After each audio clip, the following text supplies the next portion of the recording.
Hi everyone, Marcus here. We're going to be going through the IMC 2016 paper today. Without further ado, let's jump in. So you'll see I've done a little bit of working here in advance of 6,102 minus 2016. Of course, we get the answer is 4,086.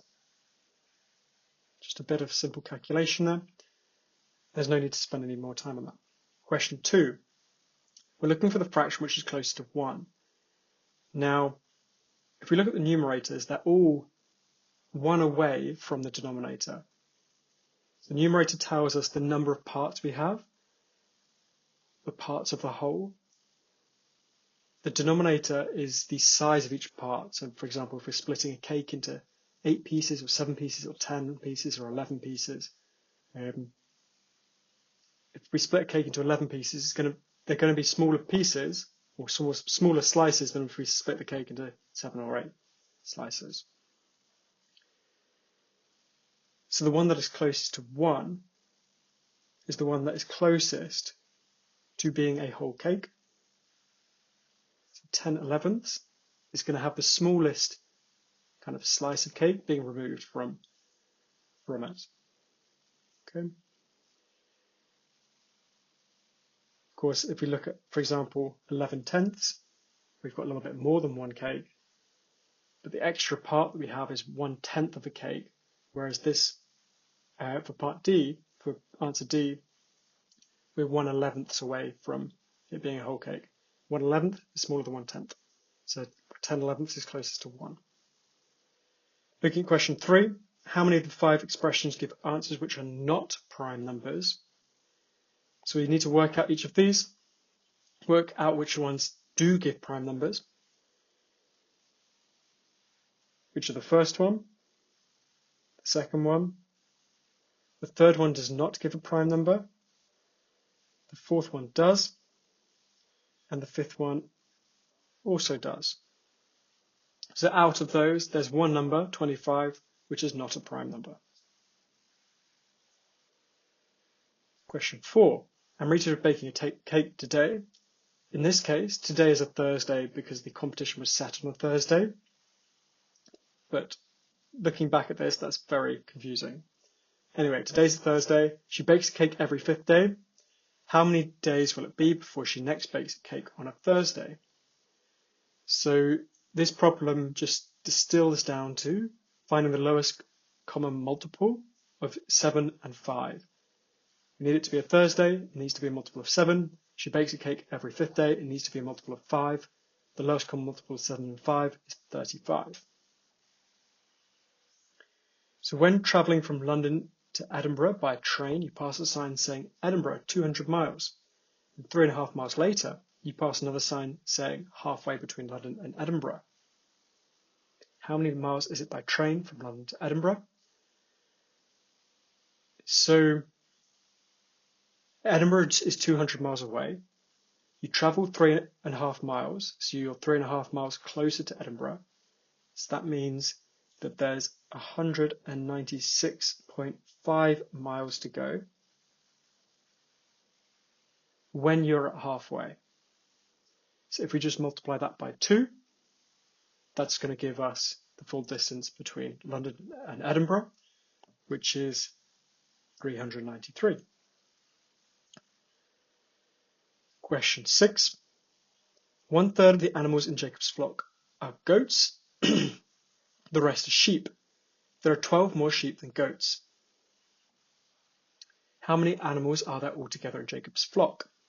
So this is a question where you could potentially trial the answers. However, it really lends itself nicely just to a little bit of algebra. So 1/3 of all of the animals, which are the number of goats plus the number of sheep, is equal to the number of goats. Now we could simplify this equation a little bit, but we'll form the other equation first. There are 12 more sheep than goats.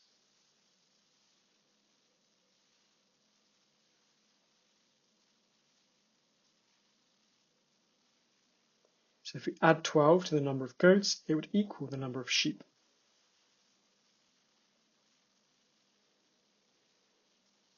Now, in order to solve this equation, we're going to have to combine these two equations together to eliminate one of the variables. So one way that we could do this is that we could replace the s in this equation with the number of goats plus 12, because we know the number of sheep, or s, is equal to the number of goats plus 12. Oops, I need to keep that.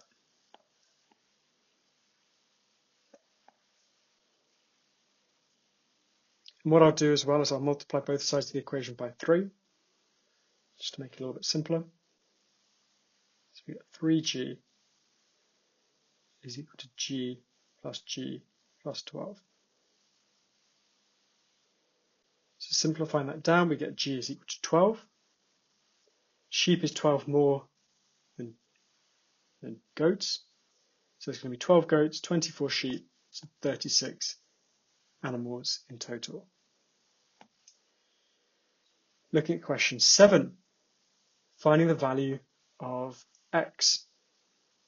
So here we have 1, 2, 3, 4, 5, 6.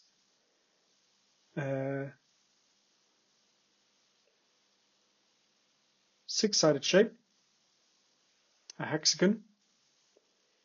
So a hexagon, we can use the formula 180 n minus 2 in order to work out the sum of the interior angles of any shape, or a shape of n sides. Now, because our shape has 6 sides, we're going to replace n with 6. To work out the sum of the interior angles, we times 180 by 4, which is 720. And then we just need to work out the sum of the interior angles that we have in order to find x. Because once we've found this angle, we'll be able to find this angle, and then 360 minus, let's just call it angle A, will give us x. So the one on the left, we do 360 minus 75 to find that interior angle, which will be 285. Now, when we sum the angles remaining, we notice some nice number bonds. 27 at 23 is 50, 24 at 26 is also 50.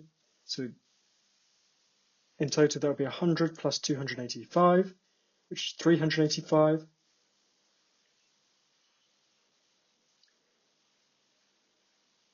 So 720 minus 385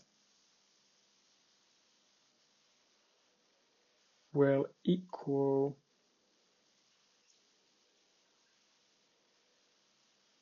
335.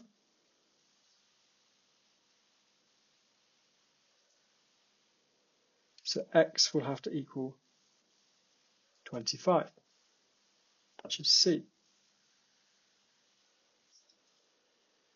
Now question 8, I quite like this question, it's quite interesting. 2.017 times 2016 is minus 10.16 times 201.7. Looks really difficult, but there's also something quite nice about those numbers, and something quite nice about the links between the answers and the numbers in the question.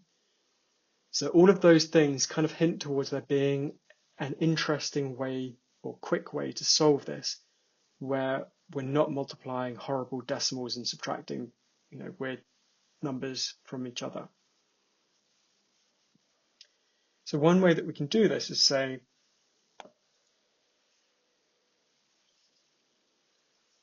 well, that's almost 2017 times 2016. We have to multiply 2.017 by 1,000 in order to get that. So I have to also divide by 1,000 too. We multiply the second equation by 1,000 as well. In particular, multiplying this first number by 100 and the second number by 10.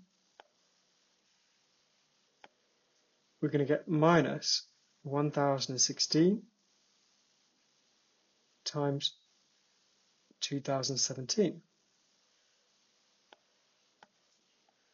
Now this is really nice. Oops, didn't mean to do that. This is really nice because we can also factor out the 2017.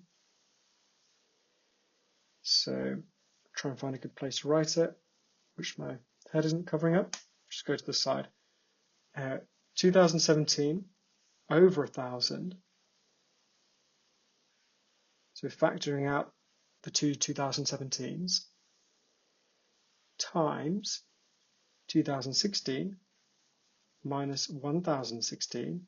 Really nice, because that's just going to be 1,000. The denominator of our fraction here is also 1,000. So those two are going to cancel, and we're just going to be left with 2017. So yeah, it's a nice question, that one. So the world's fastest tortoise is acknowledged to be a leopard tortoise from County Durham called Bertie. In July 2014, Bertie sprinted along a 5.5 meter long track in an astonishing 19.6 seconds. What was Bertie's approximate average speed in kilometers per hour?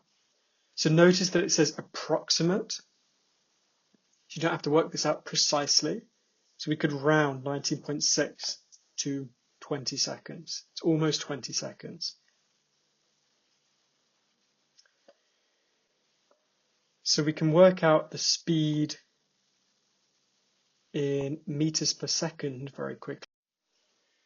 So we could work out the speed in meters per second very quickly because we're given it in meters and seconds.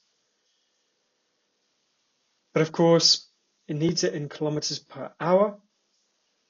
So we're going to need to think about converting 5.5 meters to kilometers and 19.6 seconds to hours. So because there are 1,000 meters in a kilometer, we're going to have to divide this by 1,000 to get it in kilometers.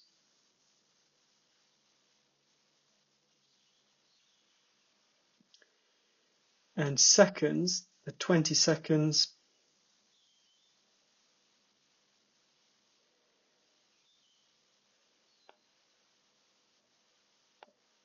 you see why I'm writing it like this in just a moment. 20 seconds, we're going to have to say, well, that's 3,600 seconds in an hour, or 60 times 60.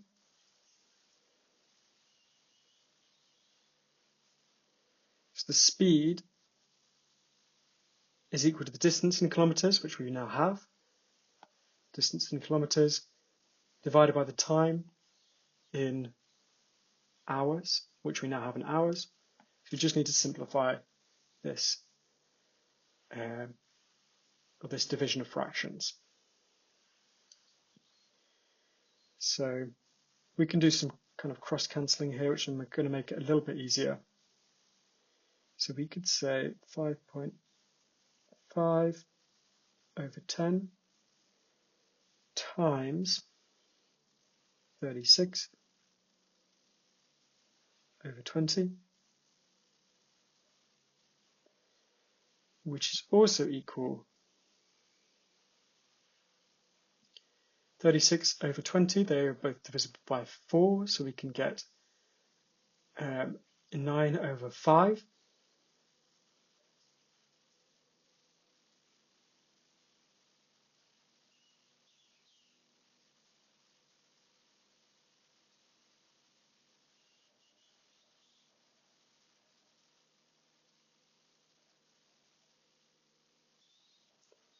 So we're going to get about 49.5 over 50, which is of course very close to 1. So the approximate average speed in kilometers per hour is 1 kilometer per hour. Astonishing speed. Okay, question 10. The angles of the quadrilateral in order are x, 5x, 2x, and 4x. Which of the following is the quadrilateral? Now you know because it's 360 degrees, you could add all of these up, you could find the value of x, you could find all of the angles. However, it's not really necessary because a kite will have equal angles.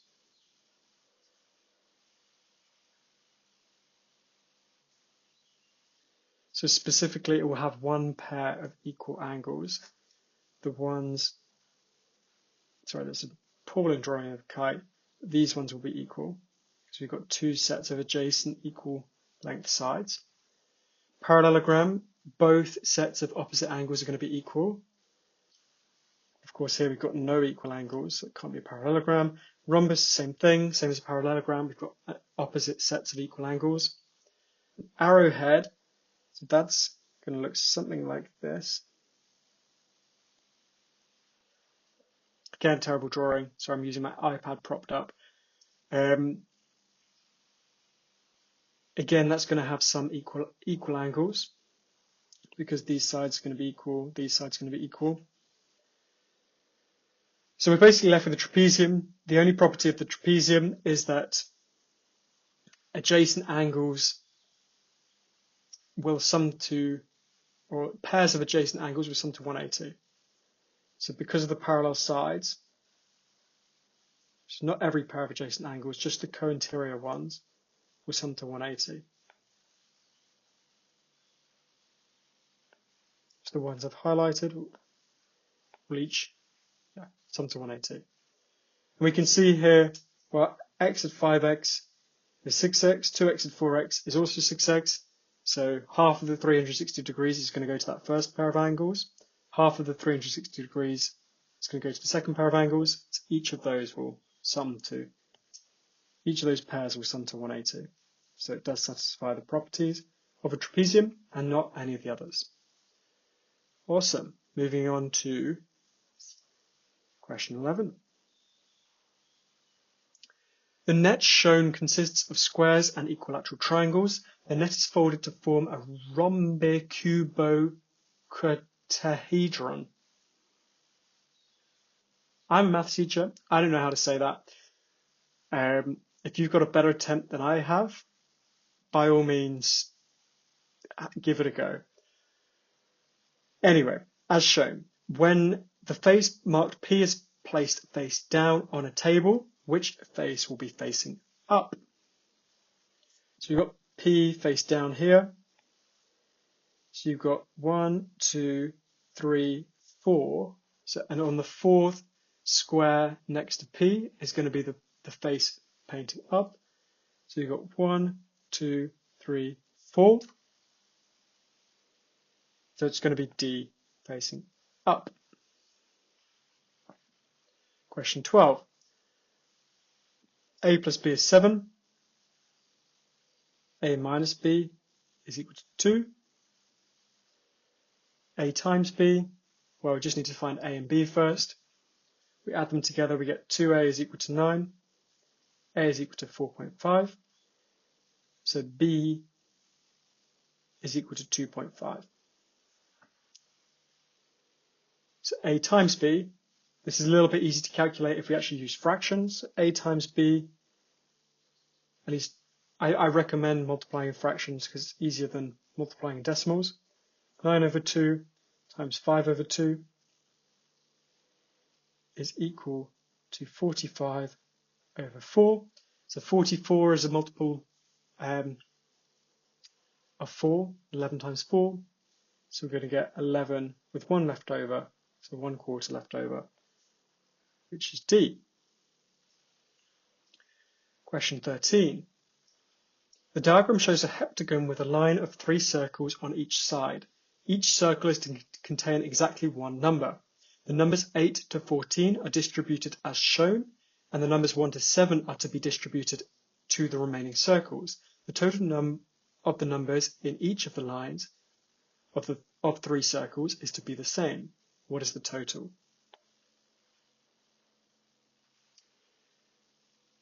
So, just going to move this working. For question 13, you could just find a way that works. You may just try and place the numbers in the circles so that every row has the same sum. Or if you know a little bit about magic, they're often called magic squares or magic heptagons, you could try and approach this a little bit more intelligently. So we know all of the numbers from 1 to 14 are going to contribute towards that overall total. However, because the numbers 1 to 7 are going to be on the corners, each of the numbers 1 to 7 is going to be on 2 rows. So they're going to contribute twice.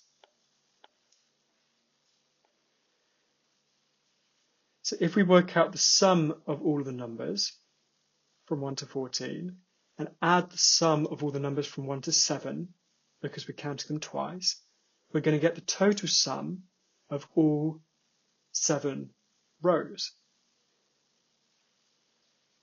And once we've got the sum of all 7 rows, we can divide that by 7 to work out the sum of 1 row. So let's go ahead and do that. The sum of all the numbers from 1 to 14, a quick way you can do this is add the first and the last. So 1 to 14 is 15. Add it to the number of pairs of numbers that you have. Just to show you quickly, just in case you haven't seen this before. You can pair 1 and 14 to get 15. You can pair 2 and 13 to get 15. And every pair of numbers in between, you'll also be able to pair to get 15. So there's going to be 7 pairs because there's 14 numbers. We can do 7 times 15 to get 75, 90, 105. And then we also need the sum of the numbers 1 to 7. So 1 to 7, well, there's going to be 3.5 pairs, 7 over 2. The sum of each of them is going to be 8. 3.5 times 8 is 28.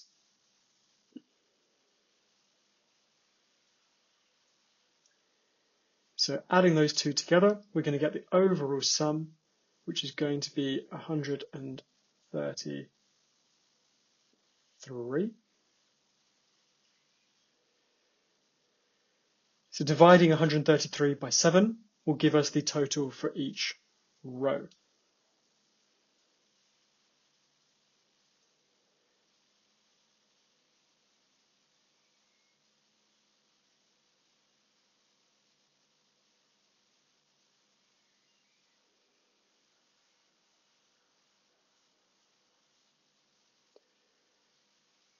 So that's going to be,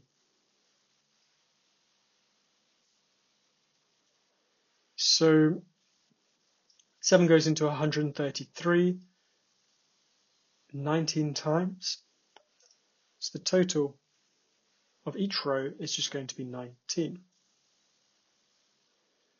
Question 14. Taegwen has the same number of brothers as she has sisters. Each one of her brothers has 50% more sisters than brothers. How many children are in Taegwen's family? So if Taegwen is a girl and has the same number of brothers and sisters, there's going to be one more girl than boy.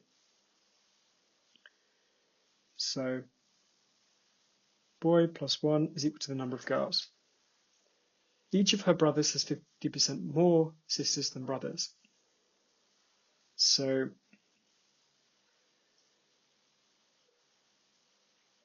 we can also say that because the brother is not including himself in his counting, he's only counting his siblings, we'll say that b minus 1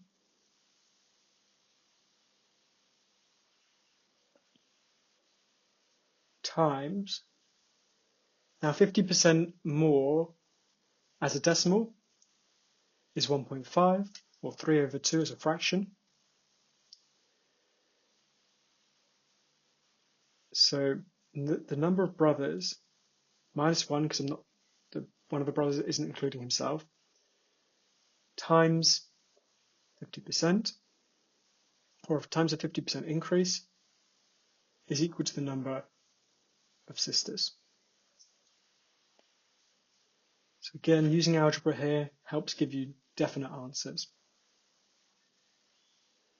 Oops, I used S there though and G there. I'll carry on using G. We've got two equations that we can solve. So again, we've got this one in terms of G and this one in terms of G, so we may as well just equate them. B plus 1 equals B minus 1 times 3 over 2. We could just say 2b plus 2, then we don't have to worry about the fraction.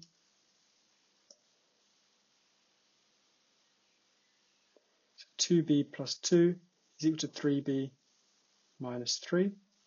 So b is equal to 5. There's one more there's one more girl than boy, so there's going to be 6 girls, so 11 in total.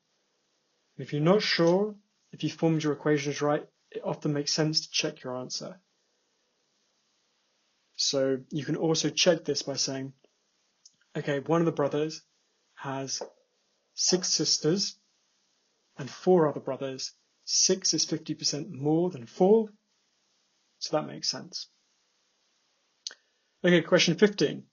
The circle has radius 1 centimeter. 2 vertices of the square lie on the circle. One edge of the square goes through the center of the circle as shown. What is the area of the square? So let's add a radius, because at the moment, although it's told us the radius is 1, there's not a radius on the diagram. The place where it makes most sense to add a radius is connecting the center to one of the corners of the square. Because of course, ultimately we're looking for information that's going to link together to find the side length of the square. We know this is 1. We know this is half the side length of the square that we're looking for, and this is a whole side length of the square that we're looking for. Now this will of course be right angled because angles in a square are 90 degrees. So we're going to be able to use Pythagoras' theorem to link all of these together. So we're looking for the area of the square, not the side length. So we're actually looking for x squared in this case. So x squared plus a half x all squared is equal to 1 squared, or just 1. So x squared plus a quarter x squared is equal to 1. 5 over 4 x squared equals 1. So x squared is equal to 4 over 5. Now we don't need to find what x is because we're looking for the area of the square, which is x squared. So the answer here will be A.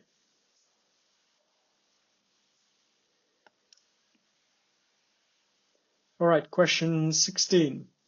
How many of the following positive integers are divisible by 24? So,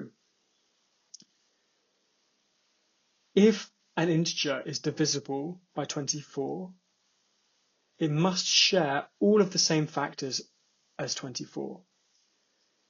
So the factors of 24 are 2 cubed times 3. 8 times 3. So if the number doesn't share these factors, 2 cubed times 3, then it can't be a multiple of 24. So let's have a look. Well, this one has 2 squared, not 2 cubed, so that one can't be that can't be a multiple of 24. Same with this one, so that won't work. Same with this one, that won't work, but this one will, because it has 2 cubed, it has more 3's than we need, it has more factors of 3 than we need, so it will be divisible by 24. So the answer is B1. Question 17. The shaded region in the diagram bounded by 2 concentric circles is called an annulus. The circles have radius 2 centimeters and 14 centimeters. The dashed circle divides the area of this annulus into 2 equal areas. what is its radius? Okay, so we're going to need to work out that whole area first. So that's going to be the area of the larger circle minus the area of the smaller circle. So if we do that, that's going to be 14 squared times pi r squared for a circle, minus 2 squared times pi, or 196 pi minus 4 pi, which gives us 192 pi. Now this area is going to be half of this area plus the 4 pi that we've cut out.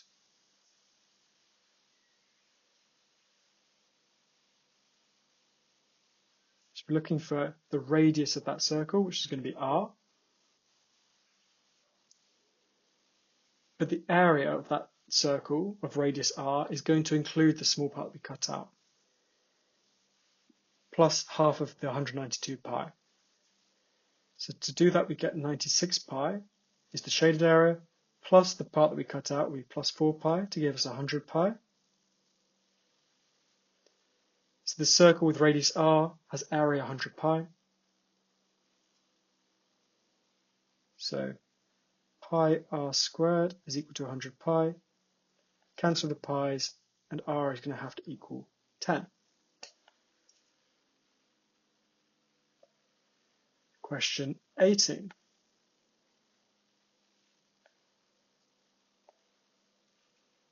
The sum of the areas of the squares on the sides of a right-angled triangle isosceles triangle is 72 centimeters squared. What is the area of the triangle?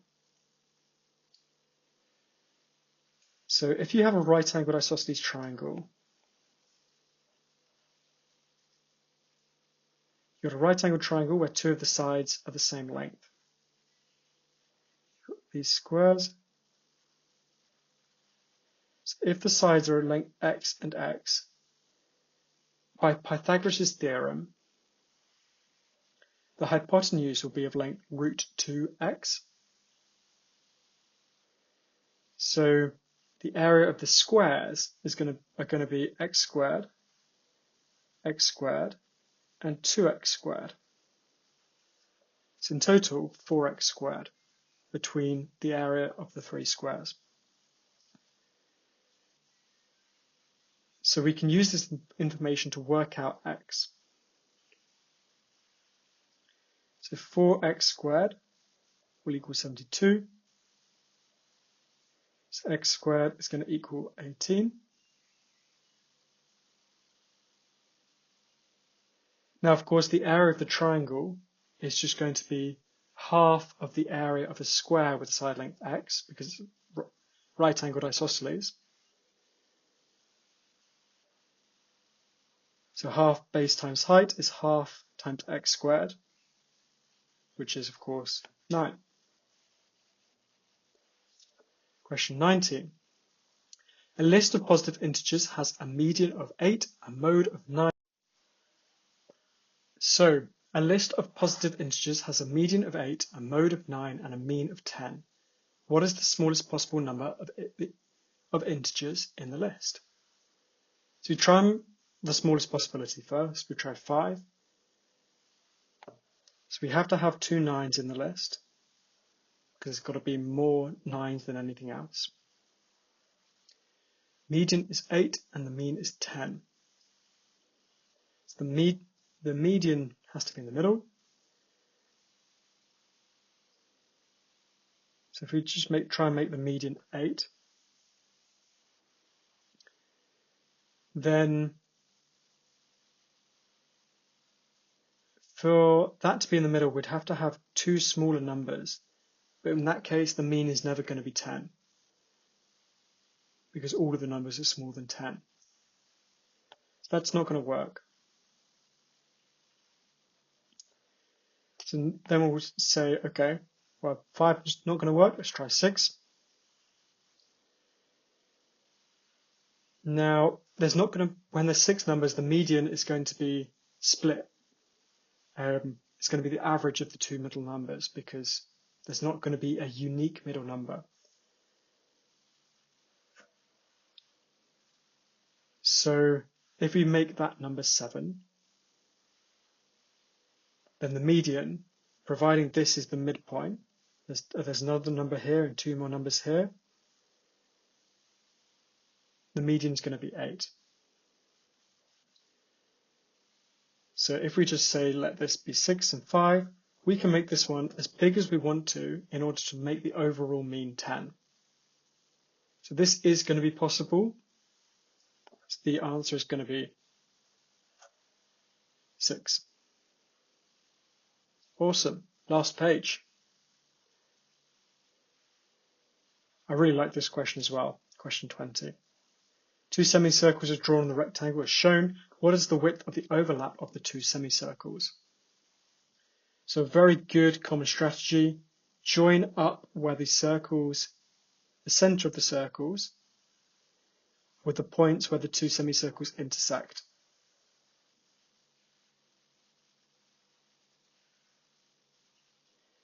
Now, because this whole width of the rectangle is 10, half of that is going to be 5, so the radius of the circle is going to be 5.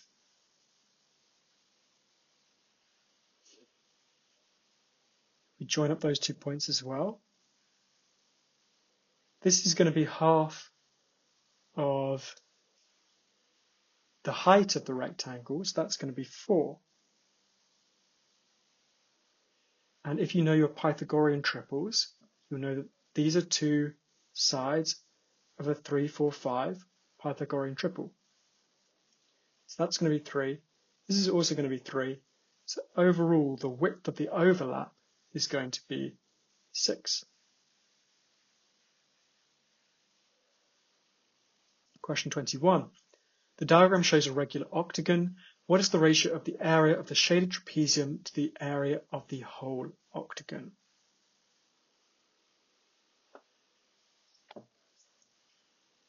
Okay, so one way we could do this is potentially just split the octagon up into smaller parts. And we can assume, for our purposes, that the side length of the octagon is 1. We're looking for a ratio, so it won't matter what size the octagon actually is. We'll always get the same ratio. So if that's 1, that's 1. The sides of this right-angled isosceles triangle, well, they're going to be 1 over root 2, or root 2 over 2. Because we square each of them, add them together to get 1 squared by Pythagoras. So that means these areas are each going to be 1 over root 2 as well.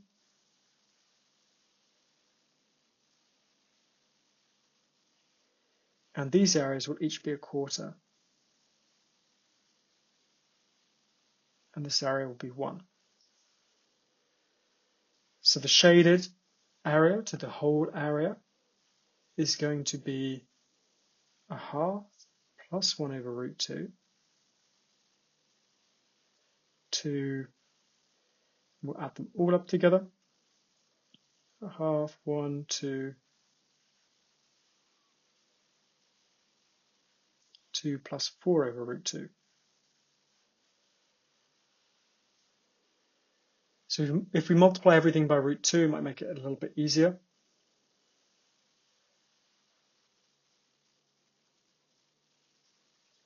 Actually, let's just, all right, let's multiply everything by root 2.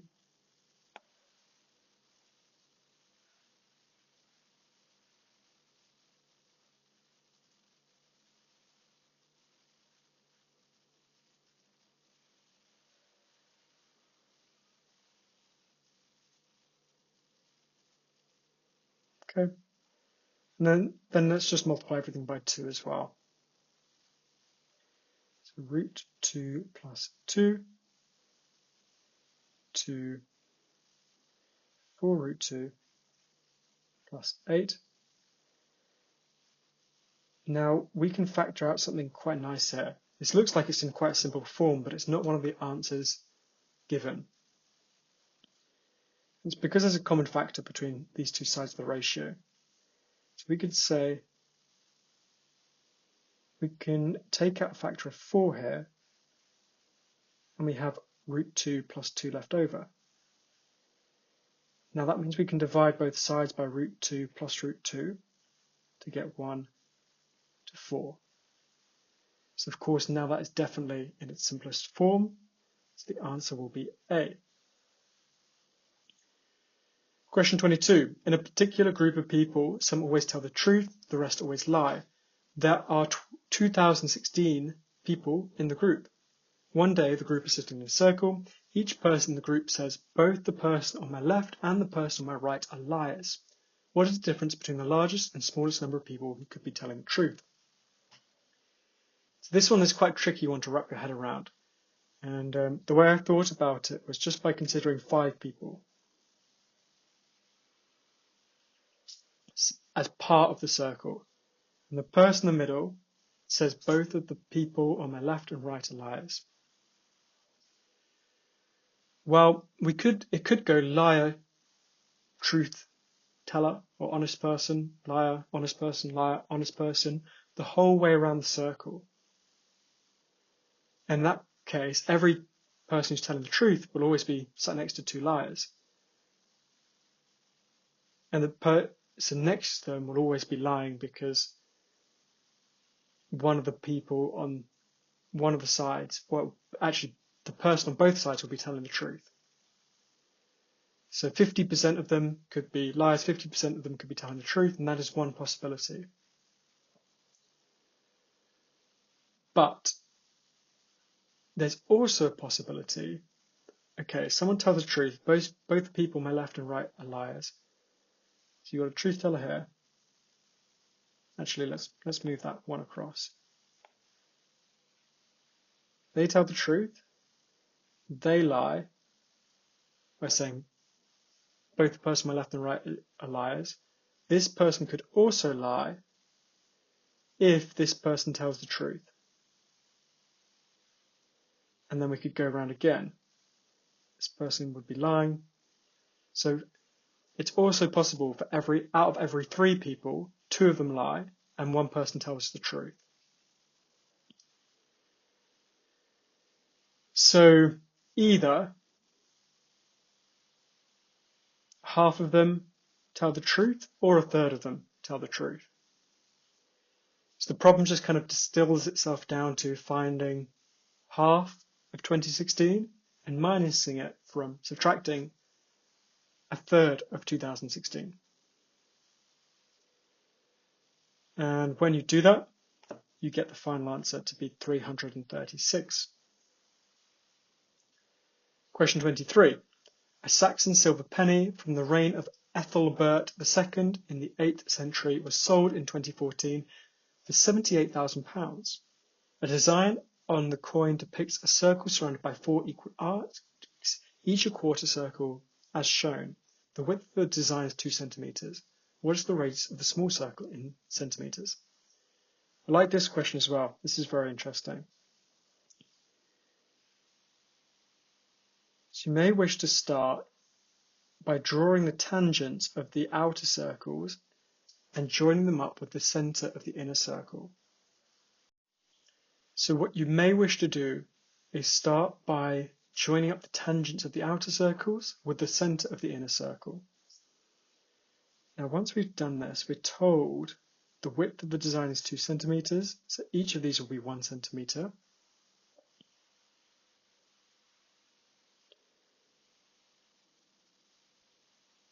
We can imagine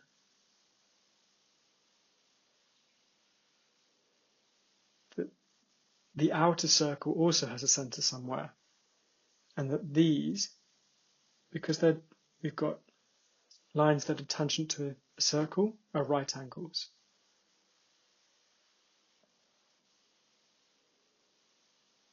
Now, because we could continue to join up these,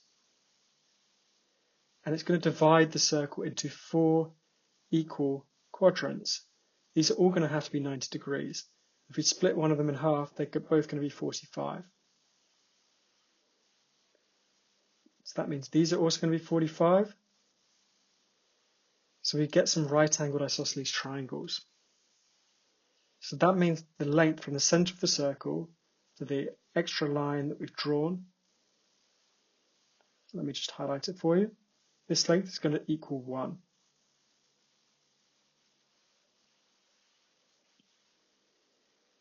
Now, because this shape has 3 90-degree angles,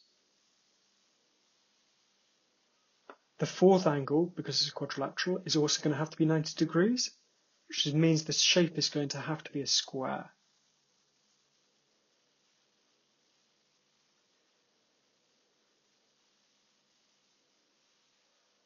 Let's just mark all of those as equal. Just zoom in a little bit and make it look a little bit more squarish.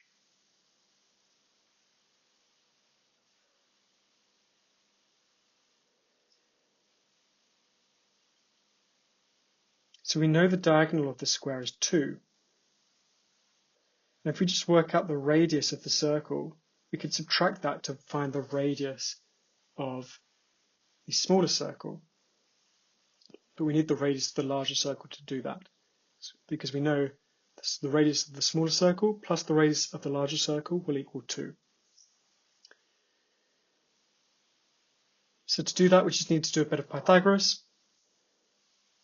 Well, this length is going to be 1 squared plus 1 squared square rooted. Oops. So that's going to equal root 2. So overall, the radius of the smaller circle will be 2 minus root 2. 24. Every day, Amy goes up an escalator on her journey to work. If she stands still, it takes her 60 seconds to travel from the bottom to the top. One day the escalator was broken, so she had to walk up it. This took her 90 seconds. How many seconds would it take her to travel up the escalator if she walked up at the same speed as before while it was working? So for these types of questions, it's often quite useful to do a little table with the information that you have.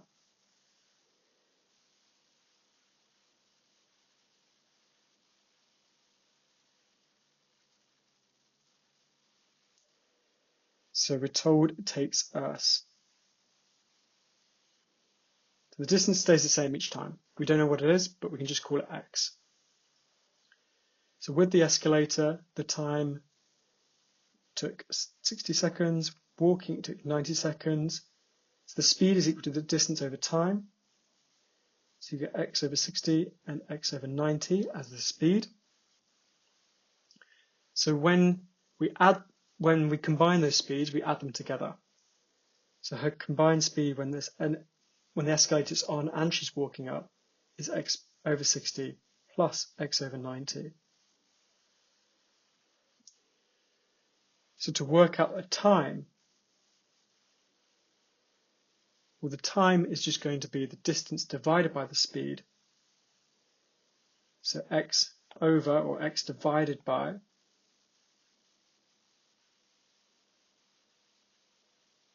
x plus 60 plus x plus 90, so x over 90. So we can use the common multiple of 180 here.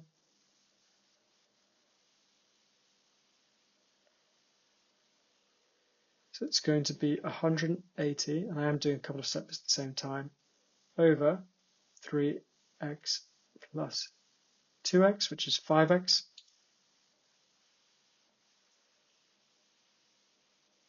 The x's are going to cancel, so the time is just going to be 180 divided by 5. Oops, sorry, you can't see that. There we go. Which is equal to 36. And finally, our tiling pattern. Question 25. We've got regular hexagons and equilateral triangles with the length of each side of the equilateral triangles equal to half of the length of each side of the hexagon. A large number of tiles is used to cover a floor. Which of the following is closest to the fraction of the floor that is shaded black? Okay, let's have a closer look. So around each hexagon, there are 6 equilateral triangles. So we want to kind of associate each hexagon with a few equilateral triangles to make a kind of larger shape. So we could say, okay, there's one tile that's tiling the whole floor by combining the hexagon and however many triangles together. It's a little bit ambiguous, but I'll show you what I mean. So we take our hexagon, we add the 2 triangles, and that's going to be one of our shapes. Well, that's going to be our only shape. If we go around all of the hexagons around it, we see if we combine them in this way,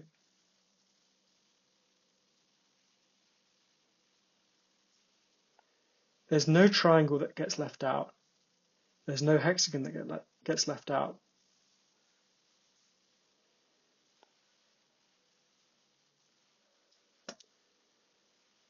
So we know that each hexagon, there are 2 equilateral triangles.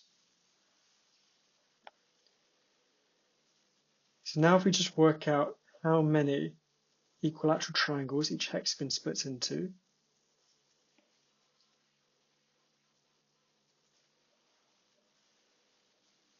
we can see a hexagon, of course, splits into equilateral triangles, but those equilateral triangles are actually larger than the smaller equilateral triangles because each one is half the side length of the hexagon. So we could continue going. There's 6 larger hexagons. Each one will split up into 6 larger equilateral triangles. Each one will split up into 4 smaller equilateral triangles of the same size as the black equilateral triangles that we have.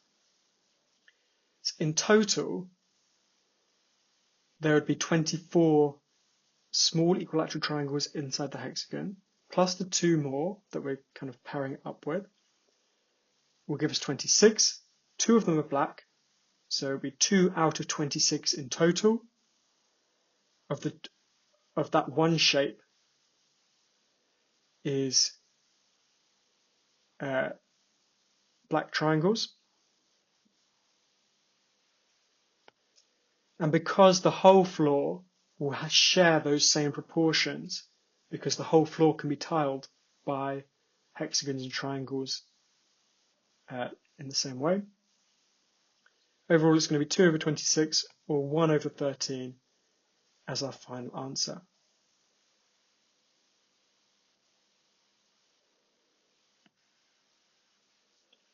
I hope that was helpful. Please let me know if you have any questions. I'll be happy to answer them, and I'll speak to you soon.